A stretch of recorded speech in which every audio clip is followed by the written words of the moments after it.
नमस्कार दोस्तों, मोक्षदा एकादशी का व्रत बहुत ही पुण्य देने वाला होता है। कहते हैं कि इस व्रत का पालन करने से व्यक्ति को मोक्ष की प्राप्ति होती है और इसी खास दिन पर भगवान कृष्ण ने अर्जुन को गीता का उपदेश दिया था। इसीलिए इस दिन गीता जयंती का पर्व भी मनाया जाता है। जानकारी के लिए बता दें कि यह खास दिन इस साल 25 दिसंबर को मनाया जा रहा है। इस दिन व्यक्ति को व्रत तो रखना ही चाहिए, लेकिन साथ ही महर्षि वेदव्यास का विधि पूर्वक पूजन भी करना चाहिए।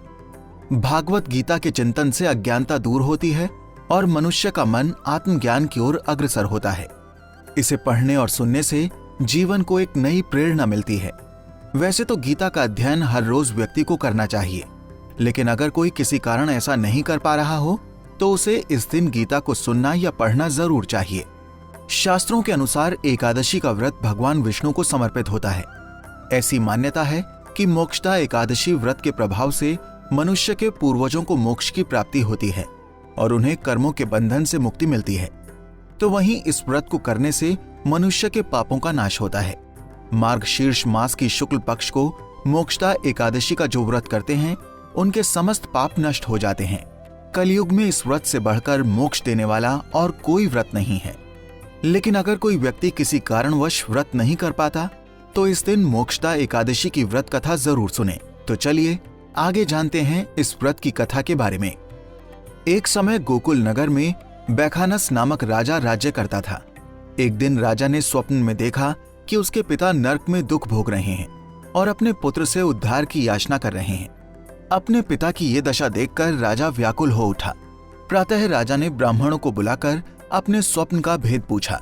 तब ब्राह्मणों ने कहा कि हे राजन, इस संबंध में पर्वत नामक मुनि के आश्रम पर जाकर अपने पिता के उद्धार का उपाय पूछो। राजा ने ऐसा ही किया। जब पर्वत मुनि ने राजा की बात सुनी तो वो चिंतित हो गए। उन्होंने कहा कि हे राजन, पूर्व जन्मों के कर्मों की वजह से आपके पिता को नरकवास प्राप्त हुआ है। अब तुम मोक्षदा एकादशी का व्रत करो और उसका फल अपने पिता को अर्पण करो तो उनकी मुक्ति हो सकती है। राजा ने मुनि के कहे अनुसार ही मोक्षदा एकादशी का व्रत किया और ब्राह्मणों को भोजन, दक्षिणा और वस्त्र आदि अर्पित कर आशीर्वाद प्राप्त किया। इसके बाद व्रत के प्रभाव से राजा के पिता को मोक्ष की प्राप्ति हुई। कुंडली टीवी डेस्क से लता शर्मा की रिपोर्ट।